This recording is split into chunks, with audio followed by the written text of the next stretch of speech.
आम्ही बहु पुण्य केले तेव्हा या विठ्ठली कृपा केली आणि आज हा विठ्ठल जगाचा बाप पांडुरंग परमात्मा सद्गुरु संत बाळू मामा आमच्या समोर विराजमान झाले म्हणून तुम्ही आम्ही भाग्यवान आहोत।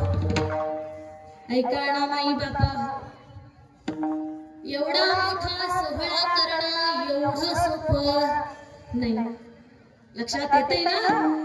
एवढा मोठा सोहळा करणं एवढं सोपं नाही। पण आमचे शंकर दादा शेंडगे असतील, सुरेश दादा शेंडगे असतील, या दोघा भावांच्या सहकार्यातून हा सगळा सोहळा साजरा होतोय माई बापा। आज आमचे शंकर दादा, सुरेश दादा हे स्वतःच्या हिताला जागलेली आहेत आणि जो कोणी स्वतःच्या हिताला जागतो ना, माझे जगद्गुरु तुकोबराय त्यांच्या आई वडिलांना धन्यता देतात।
जोसे जागता धन्य माता पिता तयाचिया।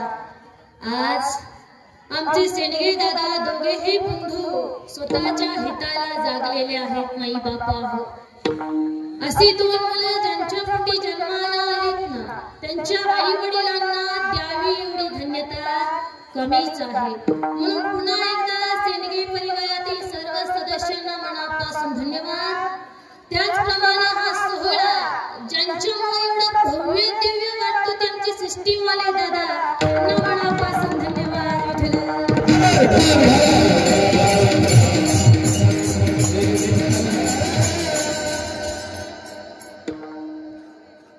माई बापा, आता तुम्ही आम्ही ज्याच्या समोर बसलोय ना, ज्याच्या नामाचा गजर करतोय ना, तो माझा भगवंत माझे मामा कोण आहे हे एकदा तुम्हाला कळालं ना, बाकीचं काही सांगायची गरज नाही माई बापा।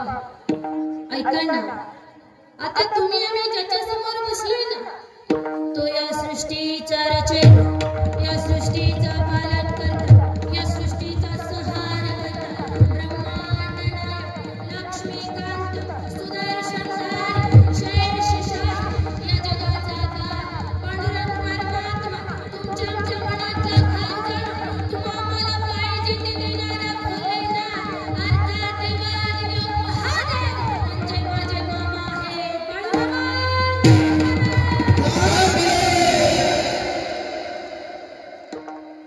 लक्षात घ्या की माझे मामा म्हणजेच देवादिदेव महादेव आहे। आणि एकदा जर का भोलेनाथाचं महादेवाचं दर्शन झालं तर भाग्य उजळायला वेळ लागतो का माई बाबा? नाही ना। कारण हा भोलेनाथ कृपाळू आहे, माझे मामा दयाळू आहेत माई बापा. ऐका ना, मामांना दोन भाऊ होते, भीमा आणि भीरू. तशा दोन बहिणीही होत्या, गंगूबाई आणि गांधारी. सगळ्यांनी बसून घ्या बरं, न बोलता दर्शन घ्या आणि बसून घ्या सगळ्यांनी जागेवरती. विठ्ठला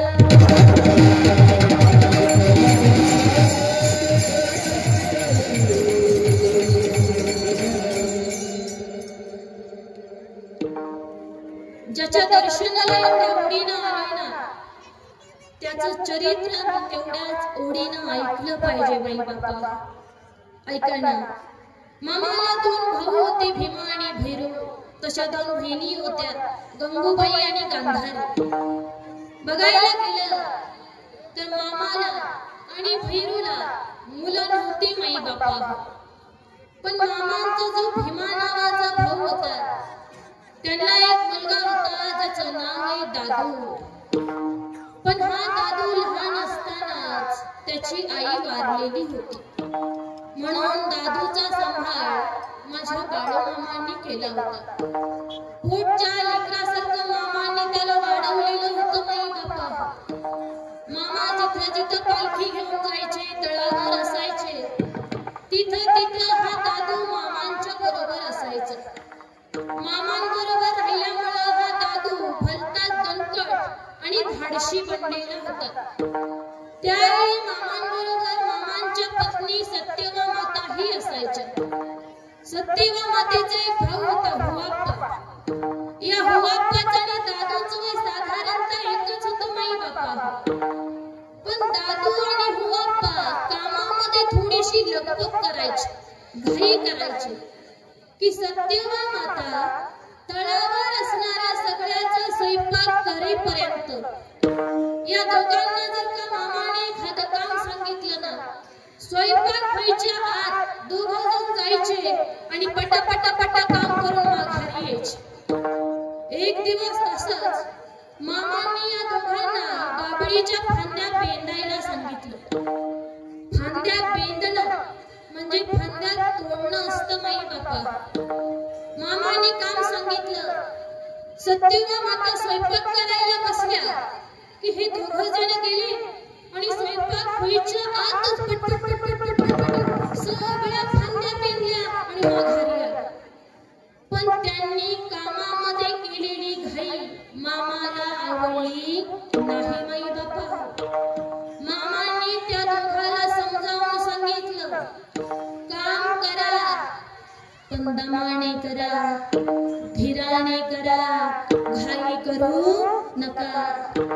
आम्हाला एक वाक्य माहिती बघा, अति घाई संकटात नाही. बरोबर आहे की नाही? मग हे माझ्या देवानं अगोदरच आम्हाला स्पष्ट सांगितलंय, मामा काम करू नका म्हणत नाहीत, काम करा. काम करा, तुमच्या वाट्याला जे आलेलं काम आहे ते काम तुम्ही करा. फक्त दमाने करा, धीराने करा, काळजीपूर्वक करा. ऐका ना, हा दादू ज्यावेळी 20 वर्षाचा झाला ना, त्यावेळी अनेक भक्त मंडळी, धनगर मंडळी मामांकडे आपल्या मुलीचे स्थळ घेऊन येऊ लागले आणि मामांना म्हणू लागले की मामा, आम्ही आमची मुलगी तुमच्या दादूला देतो, लग्न करून देतो, हुंडा देतो, सोनं नाणं देतो, पण आमचीच मुलगी तुमच्या दादूला करा. आता बघा बरं माई बापा, की हे सगळे जण देवाला कशाचं आमिष दाखवत होते. आम्हाला काय म्हणत होते की हुंडा देतो, लग्न करून देतो, सोनं नाणं देतो, पण आमची मुलगी तुमच्या दादूला करा. ते ज्यावेळी असं बोलायचे ना, त्यावेळी माझे मामा त्यांना म्हणायचे, ए लेकांनो, तुमचा हुंडा, तुमचं सोनं नाणं, तुमची संपत्ती तिकडं नदीमध्ये टाका. तसलं मला काही सुद्धा नकोय. का?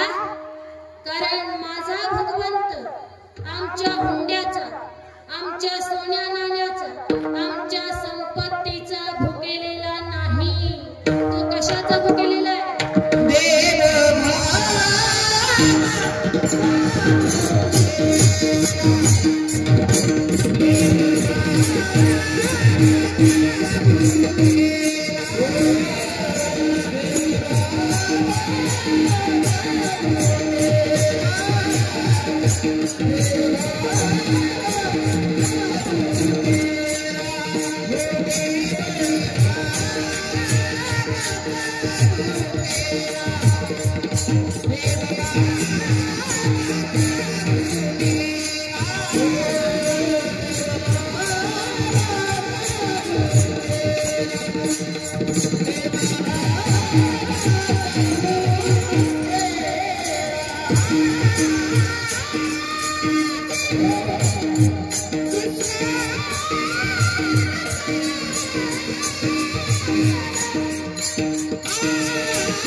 देव भावाचा भुकेला हाची दुष्काळ तयार, भगवंत आमच्या संपत्तीचा आमच्या सोन्या